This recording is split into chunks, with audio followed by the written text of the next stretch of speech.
esse, né? Verdade. E a previsão ainda vai longe de chuva, né? Pois é. Fazer o quê?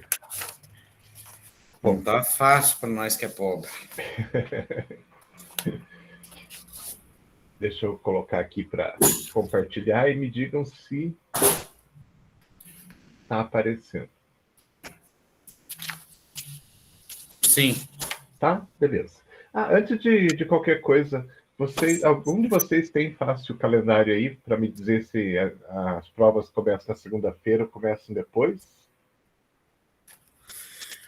Professor, eu não tenho calendário, eu não lembro, vai começar na quarta-feira. Então, semana que vem a gente ainda tem aula, né? Provavelmente. Beleza, então. Então, só avisando vocês, essa semana e semana que vem, daí a gente faz alguma atividade para complementar a nota da prova, tá? Então, Aí, fiquem atentos ao a aba ali que vai aparecer alguma coisa para vocês fazerem. se o senhor quiser facilitar e já passar as respostas também da prova. Faço, claro. Não, vamos fazer assim, eu já dou a nota, nem faço, então Corta caminho, né? fica mais fácil, né? Mas não, é perigoso o pessoal julgar a gente, que a gente está cortando o caminho. Nós Tá faz o bom. processo todo, responde, vai na faculdade, faz bonitinho. Claro, claro, com certeza.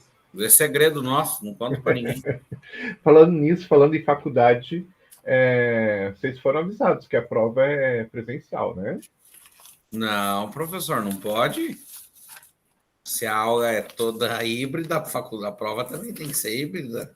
Tá bom, vou falar com a Ronise que vocês querem prova. Eu já tinha falado para a Ronise, porque a Ronise perguntou para nós o semestre passado da gente ter aula híbrida. Eu falei, tudo bem, pode ter, sendo se a prova for híbrida também. Uhum, Mas não teve acordo. é, Manda quem tenho pode, certeza. obedece quem tem juízo. Ai, ai. Bom, vamos lá então. Hoje a gente vai abordar. A gente vai abordar, vai começar a abordar, na verdade, porque vai algumas aulas a gente falando sobre isso, né? Sobre assistência farmacêutica dentro do contexto hospitalar. Então, vocês já viram assistência farmacêutica lá voltada para o nosso serviço de saúde, né? Então, uma estrutura gigantesca, um trabalho gigantesco, que é aplicado aqui da mesma forma dentro dos hospitais. Então, se vocês pegarem os hospitais aí, começarem a prestar atenção, vocês vão ver que todos eles acabam utilizando o ciclo da assistência farmacêutica adaptado para a área hospitalar. Então, tudo aquilo que vocês viram, né, gigantesco, compras gigantescas, distribuição dos produtos pelo Brasil inteiro, a gente vai ver aqui também. Então, todas aquelas fases vão se repetir aqui, claro que dentro de uma escala bem menor, mas abrangendo o hospital como um todo. Então, a gente vai ver essas fases aí da assistência farmacêutica, então tudo voltado para dentro do hospital. Vocês vão ver que no caso, é mais tranquilo do que quando se fala do sistema de saúde pública, mas mesmo assim ele continua sendo complexo e tem que ser bem executado para que tudo dê certo e a gente chegue lá no final do ciclo, né? Que não acaba, que não tem final, na verdade, né? Mas com o medicamento sendo prescrito, existindo o medicamento dentro do hospital para que ele seja dispensado para o usuário e esse usuário faça o uso desse medicamento, né? Então, para que isso aconteça, todas as etapas aqui, todas as fases têm que correr de forma correta, tudo certinho, tudo bem organizado. Só antes de a gente começar, vamos falar um pouquinho da situação do Brasil de hoje. Então, a gente acho que já conversou sobre isso, mas nunca é demais a gente relembrar, né? Hoje a gente tem aí no país mais de 35 mil apresentações comerciais de medicamento, 8 mil marcas de medicamentos para, né, aproximadamente 2 mil princípios ativos. Então, o que a gente tem, na verdade? A gente tem aí no mercado, né, uns 2.000 princípios ativos, se não muito mais. Mas vamos ficar com essa proporção aí de 2.000 princípios ativos. Esses 2.000 princípios ativos, né, quando eles são, cada um daqueles princípios ativos, quando ele é produzido em diferentes formas, né? Então, por exemplo, gosto sempre do cataplan, porque ele tem várias formas diferentes, né? Então, o princípio ativo de clofenaco, só ele sozinho, ele pode, então, ser produzido na forma de comprimido de 50 miligramas, comprimido de 75 miligramas, comprimido de 100 miligramas, gotas, na forma de gel, injetável, spray, que mais? Tem o comprimido dispersível que eu não falei, não tem mais o xarope, mas antigamente tinha o xarope. Então, quantas formas farmacêuticas diferentes a gente pode desenvolver com um princípio ativo, né? E daí, quando a gente faz isso com esses 2.000, né? E a gente imaginando aí que tem várias fábricas fazendo o mesmo produto, lá no final das contas a gente vai ter aí 35.000, 40.000 apresentações desses 2.000 princípios ativos por diferentes indústrias. Obviamente, a gente não consegue colocar todos esses produtos dentro da nossa farmácia hospitalar, né? Então, da mesma forma que lá na farmácia de dispensação existe algo que vai indicar o produto que deve ser comprado e deve ser colocado da prateleira e aquele que não deve, dentro do hospital também a gente vai ter que fazer um levantamento para ver o que vai ser colocado desses medicamentos dentro do nosso hospital. A gente não vai colocar tudo porque, não, primeiro, que não existe condição financeira para hospital nenhum comprar tudo isso, não existe por que comprar tudo isso, né? Então é inviável. Então, dentro de uma farmácia de dispensação, o que acontece muitas vezes? Você vai abrir uma farmácia tal, o que você vai colocar como estoque inicial? Você vai colocar aquilo que você sabe que é vendável, que tem giro, que sempre vai vender, né? Mesmo assim, né, muitas vezes você conversa com os representantes das distribuidoras, eles já têm mais ou menos uma lista do que é padrão para colocar dentro de uma farmácia, então você vai lá e compra esse estoque mínimo, que a gente chamaria, né, esse estoque básico. E mesmo assim, às vezes pode ser que alguns produtos demorem mais para girar, mesmo sendo produtos que com certeza, de uma forma geral, eles giram na maior parte das farmácias, de repente pode ser que na sua farmácia não tenha público para isso, para um ou outro produto. E aí, como é que você vai administrando isso? Então, você vai vendo aquilo que vai saindo, né, e vai comprando de novo, e aquilo que vai vencendo, você vai deixando de comprar, e aquilo que vai sendo pedido, também você acaba comprando e colocando no seu estoque. Então, você começa, por exemplo, a ver que uma parcela grande dos seus clientes pede determinado produto que você não tem. Então, você percebe, opa, se eu comprar esse produto, ele vai vender, porque tem bastante gente procurando, né? E outras coisas que você pode fazer que vão te ajudar a construir o seu estoque. Mas muitas vezes é essa questão, né, do que é solicitado, né, pelas prescrições e pelas pessoas mesmo, né?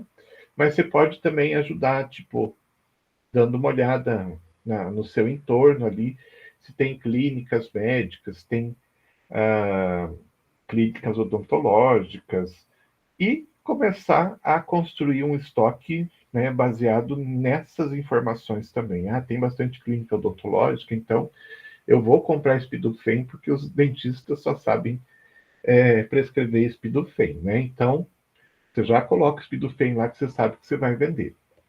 Aí você vê lá que tem médico para uma determinada especialidade, daí você já pode vendo os produtos que são básicos para essa especialidade também colocando no seu estoque. E assim você vai construindo o seu estoque, né? Então, a influência externa que vai ditar como que vai ser o seu estoque. Dentro de um hospital, a gente já tem uma situação um pouco diferente.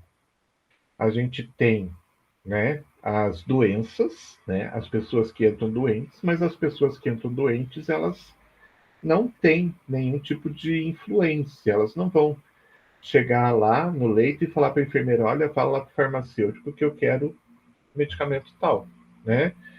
As pessoas não têm essa influência. A influência, a indicação dos medicamentos vem da prescrição, vem do médico, né? Então, como o médico ele trabalha dentro do hospital, a gente pode se organizar. A gente pode, então, né, dentro de reuniões, dentro de uma situação, que é a situação que a gente vai ver, que é o processo de seleção, ditar quais são os produtos que vão ser utilizados dentro do hospital, né? Então, claro, não é assim, tipo, do nada. A gente vai ter que fazer todo um levantamento do perfil das doenças e tudo mais. E daí, né, em conjunto, a gente determinar quais são os medicamentos que a gente precisa ter ali dentro. E, obviamente, ter combinado com os prescritores que eles vão prescrever aqueles medicamentos que a gente determinar. Então, a gente, falando de uma forma assim, bem simples, que é muito mais complexo que isso, né? Mas a gente se reúne, né? Determina quais são os medicamentos que a gente vai ter no nosso estoque e os médicos vão prescrever aquilo, né? Então, dessa forma, a gente consegue muitas vezes atingir aí 99% da necessidade do hospital. Às vezes passa alguma coisa que, né, também a gente tem a possibilidade de alguém ser internado com algo que talvez a gente não tenha previsto, né, que aquele tipo de doença poderia acontecer ali dentro. Mas, de uma forma geral, a gente consegue fazer, então, o processo de enxugamento de estoque. Enxugar na forma de só colocar aquilo que realmente vai sair, aquilo que realmente vai ser prescrito. Então, a gente não depende do externo, quer dizer, o que a gente depende do externo é as pessoas que vão vir com certas doenças, mas a gente fazendo um processo de avaliação direitinho, de levantamento direitinho das doenças que podem ocorrer ali na região e tudo mais, a gente consegue, então, ter uma noção maior do que pode ser necessário dentro de um hospital. Mas isso eu estou me adiantando um pouquinho, ainda estou falando aqui da situação do nosso país, né? Então, a gente tem essa gama muito grande de produtos e a gente não consegue colocar tudo isso dentro de um estoque de hospital, não tem necessidade de tudo isso, né? Então, a gente vai ter que fazer um processo de enxugamento. Outra coisa que é recorrente aqui no país, né? De medicamentos sem comprovação de eficácia clínica e com inaceitável relação risco-benefício. Então, a gente tem ainda no mercado muito produto que não tem registro. Então, vira e mexe, a gente vê aí algum produto sendo retirado do mercado porque não tem registro, porque está registrado errado, né? Muitas vezes a gente vê, principalmente na televisão, né? Propaganda de produtos inovadores, né? Que daí começam a falar porque tem isso, é utilizado para isso, para aquilo, e você vai ver o produto não é nem registrado como medicamento, é registrado como suplemento alimentar, né? E suplemento alimentar não pode ter indicação terapêutica, mas a gente vê muitas vezes aí. Agora tem um outro, além do ômega 3, que está bem batido, né?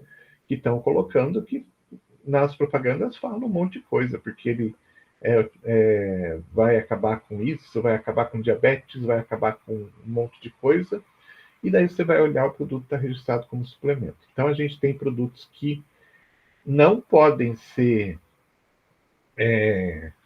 vendidos como medicamentos e utilizados como medicamentos porque eles não têm registro para isso e não podem ter indicação terapêutica. A gente tem outras situações que são produtos sem registro mesmo e que estão no mercado, né? Simplesmente são fabricados e são colocados no mercado. Claro, uma farmácia, seja ela de dispensação, uma farmácia hospitalar, não pode comprar esse tipo de produto, porque se for comprado, você está comprando um produto que está ilegal no mercado. Aí você vai ter que responder, né, pela compra de um produto ilegal. Então é bastante importante que vocês reconheçam sempre os produtos que vocês estão colocando dentro dos seus estoques para evitar de colocar alguma coisa ilegal. Há alguns anos atrás, isso já não acontece mais com tanta frequência, mas alguns anos atrás era muito comum chegar pequenos fabricantes com produtos, geralmente produtos de origem vegetal, né? Então estava muito na moda na época a questão do medicamento natural, dito natural, né? Porque vinha das plantas. Então chegar muitas vezes com preparações, xaropes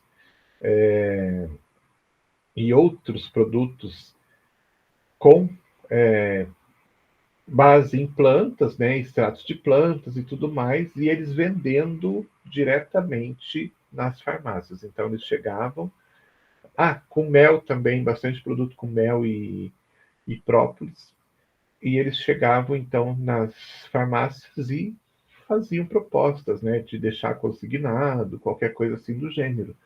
E a gente via muito nas farmácias, então, esses produtos sendo ficando expostos, e daí você ia olhar, não tinha registro nenhum, nem registro como alimento, nem minto, nem registro como suplemento, nem registro como medicamento. Muitas vezes eles estavam registrados como alimento. Então, principalmente produto à base que tinha base de mel, tipo xarope de mel e guaco, né? Faziam o registro no Ministério da Agricultura. Por quê? Porque o registro no Ministério da Agricultura é super fácil e acaba existindo um registro. Só que para vender aquele tipo de produto, você não podia vender como alimento, você teria que vender como medicamento, né? Com propriedades, né, medicinais, como as empresas falavam, né? Xarope de mel e guaco, então para tosse, tal, e assim por diante. E a gente, então, tinha muito esse tipo de situação. E a gente tem aí muito medicamento no mercado que, até hoje, né, eles têm aí uma relação risco-benefício não muito bem estabelecida. Então, eu particularmente tenho uma certa, vamos dizer assim, um pouco de receio de medicamentos recém-colocados no mercado. Eu prefiro aguardar esses medicamentos se estabelecerem realmente no mercado e mostrarem que eles são seguros, do que, por exemplo, se eu tivesse trabalhando dentro de uma farmácia hospitalar, colocar esse medicamento dentro do nosso estoque. A não ser, né, que o benefício fosse muito maior do que o risco. Mas quando o risco e o benefício estão ali muito próximos, eu particularmente prefiro esperar o tempo passar. Que mais? Elevado número de medicamentos, muito além do preconizado pela Organização Mundial de Saúde, consequência de inadequada política de registro e comercialização de produtos farmacêuticos. Alguém escreveu alguma coisa, né?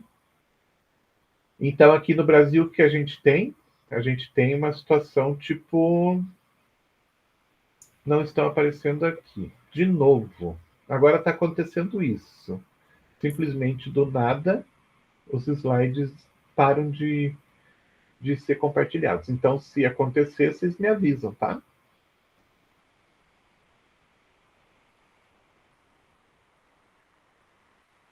Muito bem. Agora está aparecendo? Sim. Beleza. Agora sim, prof. Tá, então me avisem, tá? Se parar de compartilhar, me avisem, porque está acontecendo isso direto. Então, o que a gente tem? A gente tem uma política de registro de medicamentos, que é uma política boa, né? Vocês viram todo o processo aí de registro das vacinas, por exemplo, que foi preciso fazer uma forma emergencial de registro, porque o processo de registro mesmo é bastante complexo, mas mesmo assim a gente tem aí a indústria farmacêutica fazendo uma pressão bastante grande, né? Inclusive no Ministério da Saúde. E dessa forma, o Ministério da Saúde acaba liberando produtos que talvez não fossem nem necessários. A gente vê, por exemplo, a mesma indústria fazendo na mesma linha de produção o medicamento de referência e o medicamento genérico. Para que ter os dois? Por que não tem só o genérico, né? Por que não tem, então, já que o genérico é mais barato, isso quer dizer que o medicamento de referência ele está sendo produzido, né, com um lucro maior, porque geralmente é o mesmo produto, é a mesma linha de produção, é tudo a mesma coisa, não muda absolutamente nada. Então, para quê? Por que não liberar só medicamento genérico, né? Seria bom para a população. Mas a gente tem aí uma indústria forte, né, que consegue, então, tudo que precisa, porque o dinheiro que corre é muito grande. E a indústria farmacêutica ela não pressiona só o Ministério da Saúde, ela pressiona de todos os lados. Ela pressiona o prescritor, então a gente sabe que é proibido, né, dar qualquer tipo de coisa em troca de prescrição, né? Então a gente sabe que o médico não pode prescrever um medicamento pensando que se ele prescrever bastante, ele vai ganhar algum tipo de, vamos dizer assim, algo, né, em troca pela indústria, mas isso acontece, infelizmente a gente sabe que acontece. O farmacêutico, na verdade não o farmacêutico, mas a farmácia também recebe alguma coisa em troca, né? Então tudo isso é pressão da indústria farmacêutica e o próprio o usuário acaba recebendo alguma coisa em troca, que na verdade ele nem percebe que ele recebe. Mas ele recebe a propaganda em massa, né? E dessa forma ele acaba comprando o medicamento. Então, a indústria dá o medicamento para o paciente, né? Baseado em propagandas, então oferece, né? E o paciente vai lá e compra. Ou seja, a pressão é feita de todo lado. E dessa forma a gente tem todos esses medicamentos aí no país, sendo que muitos deles nem são necessários, né? Então, quando a gente pensa num sistema hospitalar, a gente pensa, né, em criar critérios para selecionar aquilo que deve, que pode e deve ser utilizado dentro do hospital, né, para não, de repente, não ter, né, compras desnecessárias, não ter medicamentos que não vão ser utilizados e que vão perder a validade e vão para o lixo. E isso não serve, né?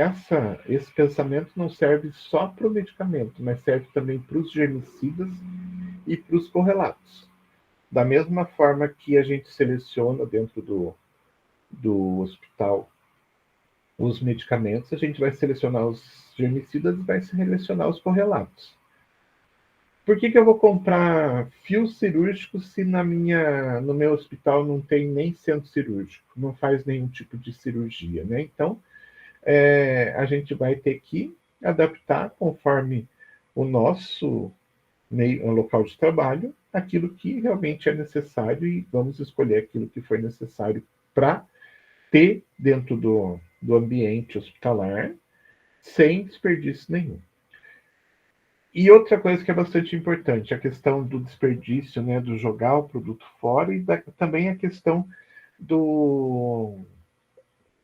da pressão que a gente sofre como farmácia e como farmacêutico, obviamente, porque as diretorias geralmente vêm para cima da gente. Olha, a farmácia é o setor que mais gasta dentro do hospital, né, fora folha de pagamento, é realmente o setor que mais gasta. Mas, na verdade, não é um gasto, né? É, são compras necessárias e são utilizados para os tratamentos. Então, a farmácia simplesmente é quem compra, mas isso não quer dizer que a farmácia está gastando, que está desperdiçando. Mas, né, pode acontecer de ter desperdício. E a gente tem que evitar ao máximo isso, porque a gente vai ter uma cobrança muito grande em cima da gente. Então, para isso, a gente vai precisar fazer um processo de seleção. E a gente começa o ciclo da assistência farmacêutica dentro do âmbito hospitalar, falando da seleção. Então, o que é a seleção? A seleção de medicamentos é um processo dinâmico, contínuo, multidisciplinar e participativo. Assegura ao hospital acesso aos medicamentos mais necessários, adotando critérios de eficácia, segurança, qualidade e custo. E, obviamente, né, promove a utilização racional de medicamentos. Então, destrinchando um pouquinho essa definição, disse que é um processo dinâmico, contínuo, multidisciplinar e participativo. Por quê? Ele é dinâmico porque ele está sempre acontecendo. Não é porque a gente um dia selecionou os medicamentos, né, que vão estar presentes dentro do hospital que a gente não vai mais pensar nisso. Constantemente a gente tem que pensar. Imagine o seguinte: tem medicamentos que saem de linha constantemente, tem novos medicamentos que entram no mercado constantemente. Então, esse processo, né, de selecionar os medicamentos, ele tem que acompanhar essas situações, né? Tem produto que nós selecionamos, que está no nosso estoque, porém saiu de linha. O que a gente vai fazer? É um produto que é necessário? É necessário. Tem alguma outra coisa que substitua, né, que possa, então, ser colocado no lugar? Tem. Então, vamos fazer aqui um pequeno processo de seleção para ver qual medicamento a gente vai colocar no lugar. Ou ao contrário, eu tenho um determinado medicamento lá e um novo medicamento é lançado no mercado com um preço bom, né? Mas que tem um benefício muito maior. Então, de repente, pode ser que esteja na hora de a gente fazer um processo de substituição. Então, por isso que ele é dinâmico, né? Não é engessado. Aquilo que está ali determinado como presente no nosso estoque não precisa ficar para sempre ali. Pode ser que o produto simplesmente saia de linha ou o produto deixe de ser útil, né? E tenha algo melhor, ou de repente não tem mais necessidade dentro do hospital porque ele não foi mais utilizado nos últimos anos, né? Então pode acontecer. Então é algo que está sempre se renovando. Contínuo porque a gente vai estar sempre de forma continuada, né, fazendo esse processo de renovação. É multidisciplinar porque não somos só nós farmacêuticos que vamos decidir, tem que ser decidido, né, em conjunto com os representantes da, da área da saúde todos e tem que ser participativo. Quem que tem que participar desse processo de seleção? Nós, farmacêuticos, os médicos, os enfermeiros, quem mais for trabalhar com medicamento correlato ou germicida, e também o pessoal da parte administrativa, né? Quem faz compras, quem tem o poder do dinheiro, todo mundo tem que participar, porque não adianta só a gente da área da saúde decidir, chega lá na frente, né? O pessoal fala assim, que bonito, mas só que a gente não tem dinheiro para tudo isso, né? E o processo não vai para frente. Então é importante que seja realmente multidisciplinar e participativo, que todos possam participar, todos possam opinar e todos tenham poder de decisão. Então esse processo de seleção vai trazer para o hospital, né, o acesso aos medicamentos mais necessários, lembrando que pode acontecer de a gente ter todos os medicamentos que são necessários, mas daí a gente tem alguns sistemas que vão resolver esse problema, né? Adotando alguns critérios. A gente não pode adotar só o critério do custo, não é só o preço que vai influenciar no que a gente vai colocar no nosso estoque. Acontece? Acontece. A gente sabe que tem hospitais aí que a única coisa que é levado em consideração é o preço do medicamento. Então geralmente o mais baixo, mas não é o correto. O correto é que você associe preço com eficácia, segurança e qualidade. Então, na hora de fazer o processo de seleção, de escolher os produtos, a gente teria que levar em consideração tudo isso, não só o custo. Mas, infelizmente, em alguns casos a gente vê que é o custo que vai influenciar o processo de seleção.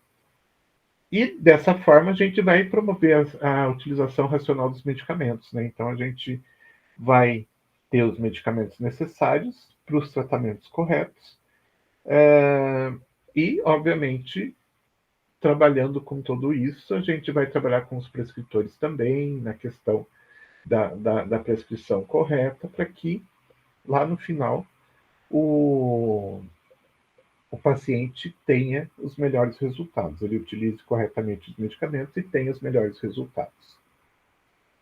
Objetivos. Então, os objetivos da seleção seriam implantar políticas de utilização de medicamentos com base em correta avaliação, seleção e emprego terapêutico no hospital. Ou seja, a gente determinar, né, o uso correto dos medicamentos. Basicamente é isso, né?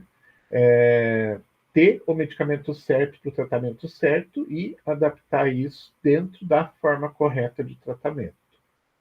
Promover a atualização e reciclagem de temas relacionados à terapêutica hospitalar. Então, quando a gente trabalha com esse processo de seleção e constantemente a gente tem que avaliar, né, os medicamentos, como que eles estão se comportando dentro do nosso processo de seleção, né? Tem medicamento que a gente colocou, né, dentro do nosso estoque e não está saindo. Por que não está saindo? Vamos dar uma olhada. Tudo isso, né, a gente está sempre em contato com esse processo, faz com que a gente se obrigue a estudar cada vez mais, entender cada vez mais sobre medicamentos e se atualizar, principalmente, né? Então, vira e mexe, a gente tem novas informações sobre tratamentos, sobre medicamentos e tudo mais, então isso é uma forma de a gente se atualizar.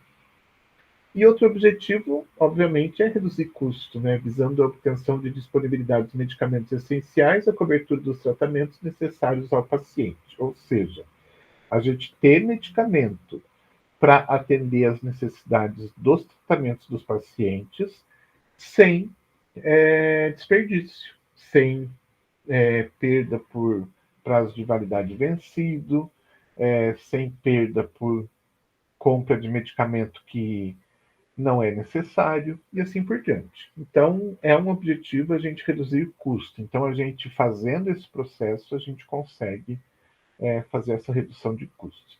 E, obviamente, a gente controlando esses medicamentos, tendo um sistema de controle, né, a gente consegue ter realmente um controle maior, evitando que os medicamentos se percam pelo hospital, que os medicamentos desapareçam dentro do hospital, né? E dessa forma a gente acaba reduzindo o custo também. Vantagens que a gente tem na seleção. Então, a redução, né, de custo e melhor de qualidade da farmacoterapia são fundamentais. E para que a gente consiga atingir isso, a gente vai, então, ter aí várias ações que têm que ser feitas. E dessa forma, a gente pode dizer que são vantagens da seleção. Aumentar a qualidade da farmacoterapia e facilitar a vigilância farmacológica. Então, pense o seguinte: eu tenho dentro de um hospital 10 anti-inflamatórios diferentes. tá? Então, os médicos vão prescrevendo dentro daqueles 10, de acordo com o que eles acham mais, né? Ah, esse paciente, acho que eu vou usar esse anti-inflamatório aqui. Esse aqui eu vou usar esse anti-inflamatório. E, de repente, a gente ter 2 tipos de anti-inflamatórios só, a gente consegue atender as necessidades das doenças que são prevalentes dentro do nosso hospital, né? E dessa forma, quando a gente faz essa seleção e a gente fica só com 2 ao invés de 10, o que acontece? Primeiro, a farmacoterapia se transforma em algo mais seguro, né? Porque a gente consegue ter, inclusive, pelo fato de trabalhar com poucos produtos, a gente consegue até prever as possíveis situações que possam acontecer. Então, uma pessoa está utilizando, a gente tem lá 2 opções de anti-inflamatórios. A pessoa está utilizando uma delas, pelo fato de a gente ter poucos anti-inflamatórios e eles serem sempre utilizados, a gente até já começa a perceber, né, com facilidade as ações desse anti-inflamatório dentro de um tratamento. Então, já se percebe, né, que o paciente vai utilizar e vai acontecer isso, isso, isso. Então, a gente já fica até um pouco preparado para aquela situação que esse anti-inflamatório pode trazer, por exemplo, um processo alérgico. Então, a gente já conhece, a gente já sabe e a gente já espera as coisas acontecerem. Quando eu tenho 10 e cada vez se utiliza um anti-inflamatório diferente, é muito mais difícil a gente ter essa percepção. Agora, quando a gente tem poucos medicamentos e a gente já conhece eles mais a fundo, já sabe como eles se comportam, a gente já consegue até prever o que vai acontecer. No caso, por exemplo, de um antibiótico. O paciente começa a tomar um antibiótico, é administrado antibiótico, e a gente já sabe, esse antibiótico aqui, então, a partir do 3º dia, o paciente já começa a demonstrar uma melhora. Se chega no 3º dia e isso não acontece, isso acende um sinal de alerta. Opa, tem alguma coisa errada com esse antibiótico aqui. Talvez ele não seja o adequado para o tratamento dessa doença. Então já se acende essa luz vermelha, né, porque a gente já está esperando que aquela situação aconteça. Então, é uma vantagem bastante grande. Então, obviamente que não somos nós, a gente não vai fazer esse acompanhamento direto, né, para todos os pacientes lá nos leitos, mas o pessoal da enfermagem, eles já ficam atentos e qualquer sinal, né, de que a coisa não está ocorrendo como deveria ocorrer, eles já acendem esse alerta com o prescritor, com a farmácia, e já vai se investigar o que está acontecendo. Garantir a segurança na prescrição e administração dos medicamentos, reduzindo a incidência de reações adversas. Mesma coisa aqui, né? A gente tem essa segurança, né, no tratamento e geralmente, né, pelo fato de já se prever a incidência de reação adversa, a gente não, mas o prescritor, né, ele pode já prescrever pensando que naquele caso talvez a reação adversa não venha a acontecer, se ele utilizar o medicamento X ao invés do Y e assim por diante. Disciplinar o receituário e uniformizar a terapêutica, quando possível, para estabelecer protocolos criteriosos. Então, hoje a gente não tem mais espaço para experimentação dentro dos hospitais, né? Então, era muito comum antigamente a gente ver, né, o hospital lá cheio de antibióticos diferentes e o prescritor falar assim, não, então vou testar esse antibiótico aqui, né, para essa determinada patologia. Aí testava lá 4, 5 dias, não dava certo, não tinha resultado. Não, vamos mudar de antibiótico. Mais 3, 4 dias não deu certo, vamos mudar de antibiótico. E nisso o paciente já ficou aí 12 dias, né? Praticamente tomando medicamentos que não estão trazendo um resultado adequado.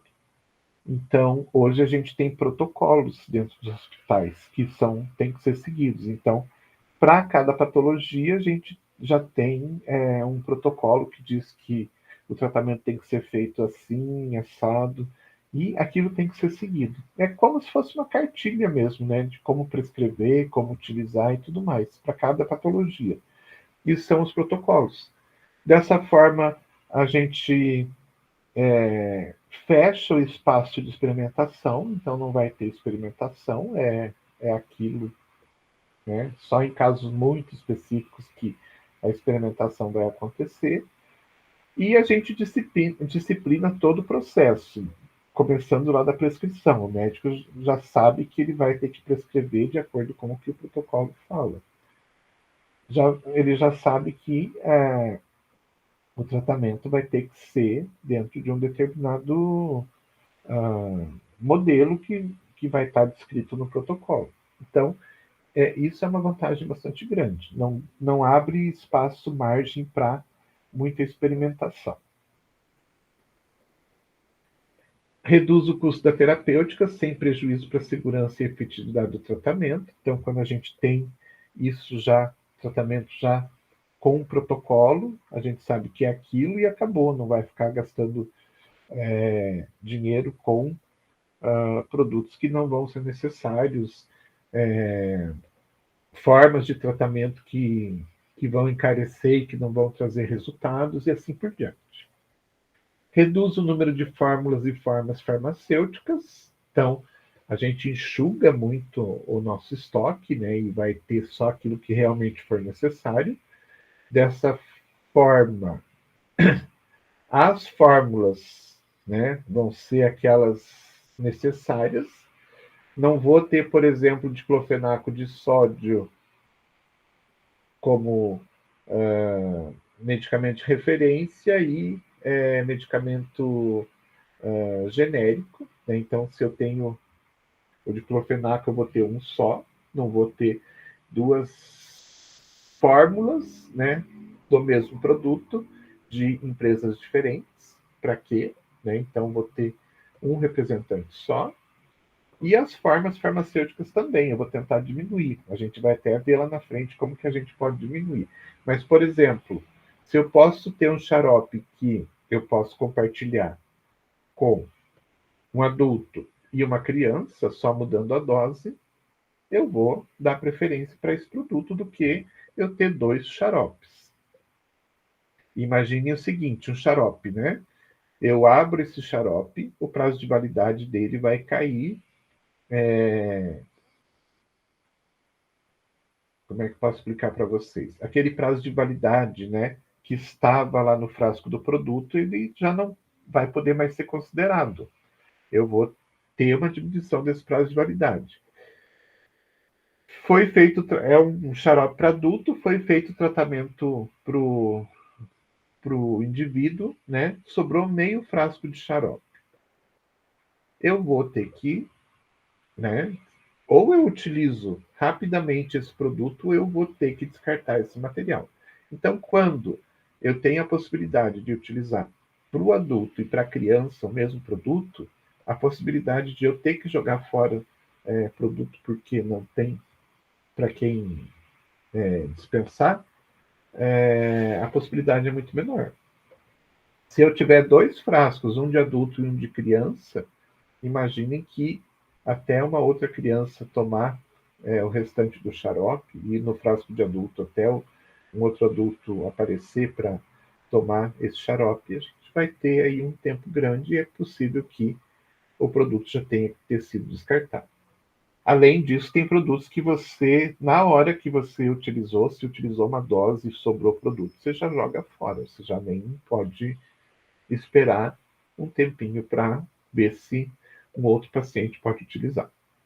Então, isso reduz bastante, né? Quando a gente adapta essa questão das fórmulas e das formas farmacêuticas que podem ser compartilhadas preferencialmente.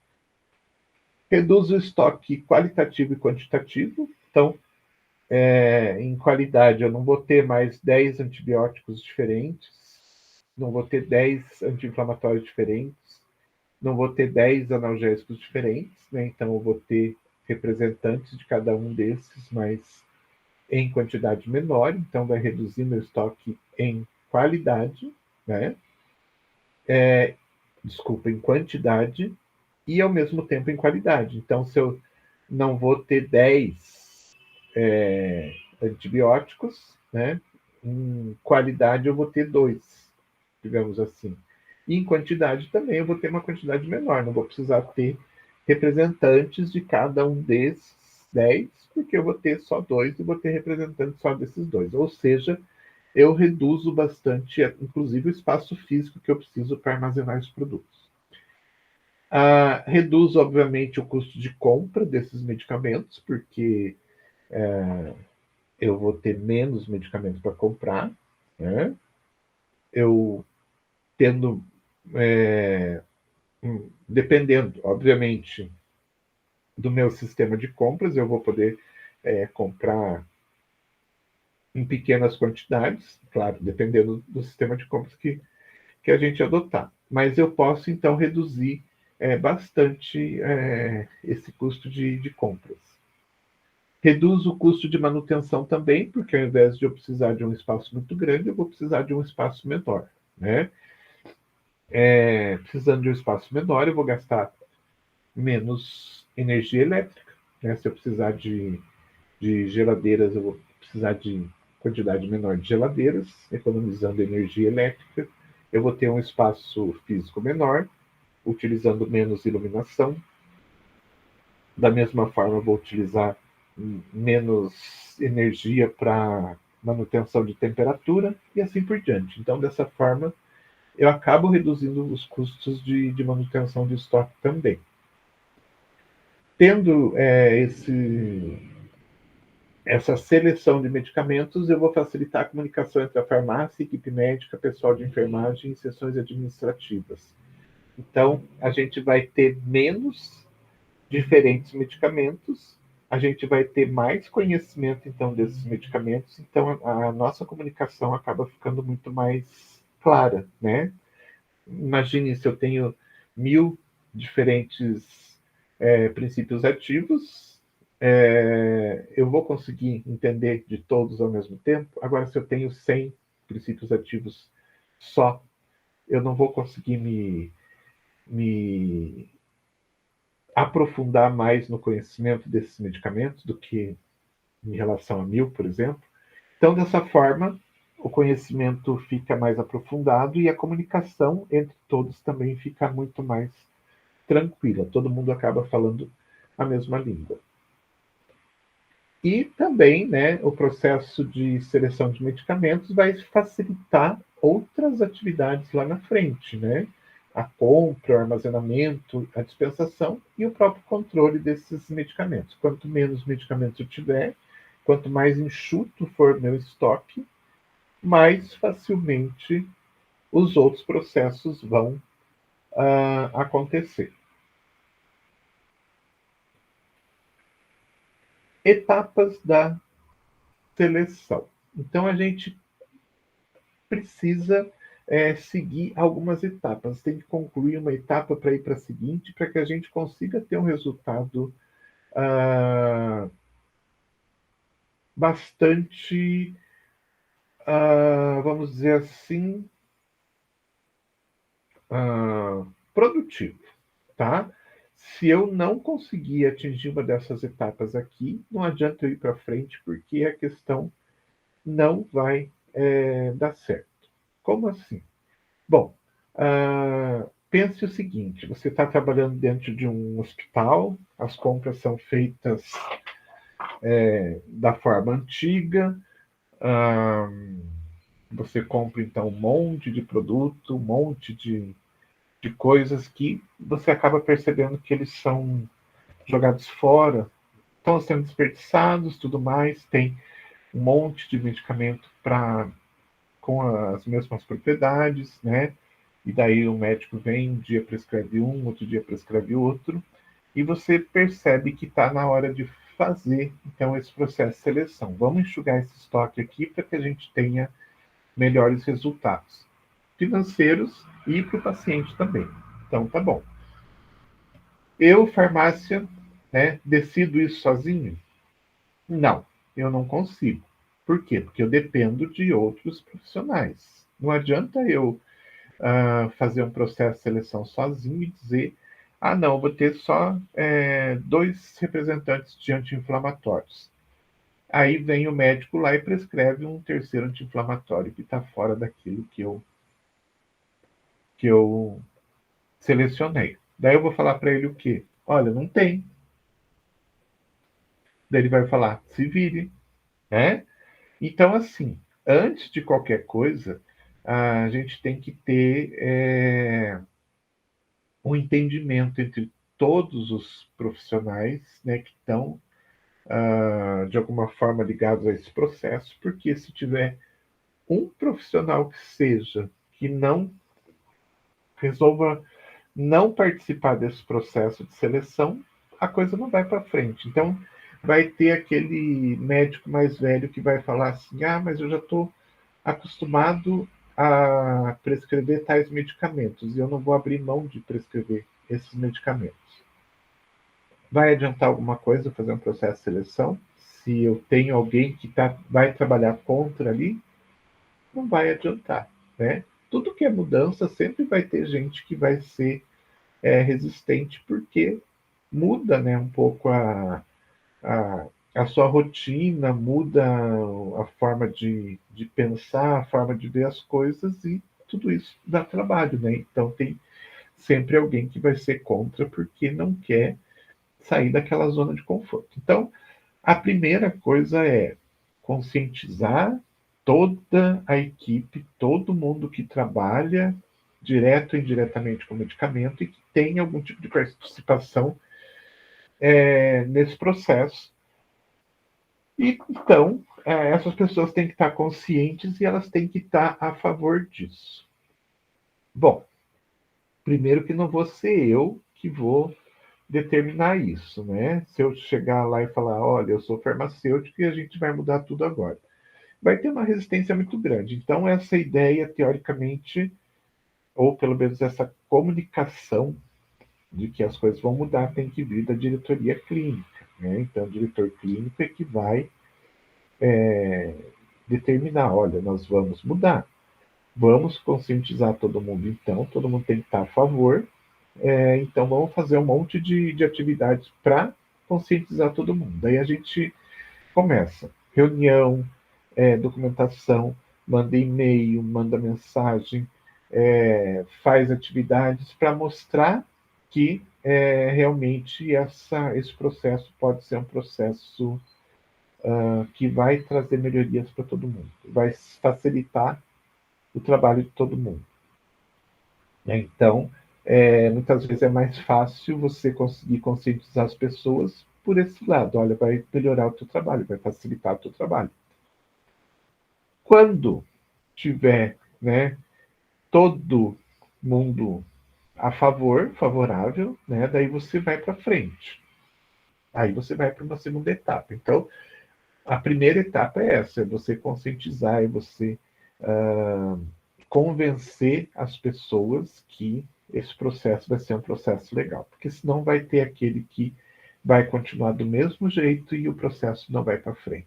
Você faz todo o processo de seleção e daí tem o médico lá que continua prescrevendo o medicamento que não foi escolhido na seleção, né? Continua prescrevendo o tratamento de forma diferente do que está padronizado, e infelizmente daí a coisa não vai para frente. Muitas vezes, né, se tem alguém muito resistente que realmente se percebe que esse profissional não vai colaborar, muitas vezes ele é trocado por outro, né? Porque se você fala para um diretor clínico: olha, isso pode trazer melhorias financeiras, diminuir custos, pode ter certeza que o diretor clínico vai estar a favor. Muito bem. Digamos que todo mundo está consciente, todo mundo quer participar, todo mundo está a favor da situação. Então, próximo passo: designação da comissão de seleção de medicamentos pelo diretor clínico. Como eu comentei com vocês, não é o farmacêutico que vai decidir quais são os medicamentos, é a equipe, né? Então, todos os envolvidos precisam participar, mas também a gente não pode pôr todo mundo para participar, né? Não posso pôr todos os enfermeiros, não posso pôr todos os farmacêuticos, todos os médicos. Então, a gente vai ter representantes, né? Vai ser criada uma comissão com representantes de todas as áreas, e esses representantes, então, é que vão fazer o processo de seleção. Se você deixa, por exemplo, para... nós precisamos de um representante da enfermagem. O que vai acontecer se for para acontecer uma votação lá entre o pessoal da enfermagem? É capaz de virar um problema isso, porque vai ter aquele que vai querer participar, vai ter aquele que não vai querer participar, né? Então, de repente, se o pessoal faz uma votação e coloca aquele que não quer participar, a coisa não vai para frente. Então, a melhor questão é como fazer isso, né? Como determinar. Diretor clínico é você, você, você, você, você e você. Vocês vão fazer o processo de seleção. Vocês fazem parte da comissão. Aí as pessoas acabam, né, trabalhando tranquilamente. Se não, se for para deixar escolher os representantes, pode ser que seja escolhido um que não tem interesse, né, e a coisa não vai para frente. Depois disso, então, tem a comissão já formada, tudo mais. Tem que começar os trabalhos. O primeiro trabalho é fazer o levantamento do perfil nosológico do hospital. O que é esse perfil nosológico? É o perfil de doenças prevalentes dentro do hospital, ou dentro até da região, né? Que tipo de doença nós costumamos atender aqui dentro do hospital? Então, é feito um levantamento disso tudo, né? Buscando informações dentro dos prontuários, tudo mais, dá para fazer um levantamento. Olha, tantos por cento é para doença tal, tantos por cento para doença tal. Então, dessa forma, a gente já consegue ter uma noção, né, do tipo de doença, então, que é atendida, né, com frequência maior ou menor, e a gente já começa a ter uma noção, então, dos produtos que talvez sejam necessários com uma frequência maior, com uma frequência menor, e já vai imaginando aqueles que não vão ser utilizados dentro do nosso hospital, porque não faz parte desse perfil. Então é feito esse levantamento, depois desse levantamento feito, todo estudado, todo tranquilo, a gente passa para frente. A gente faz uma análise do nível assistencial e da infraestrutura de tratamento existente no hospital. Então aqui a gente vai ver quais são qual que é o nível assistencial, qual que é a infraestrutura de tratamento que a gente tem. A gente tem, então, atendimento primário, secundário e terciário. Vocês lembram o que é atendimento primário, secundário e terciário? Alguém lembra?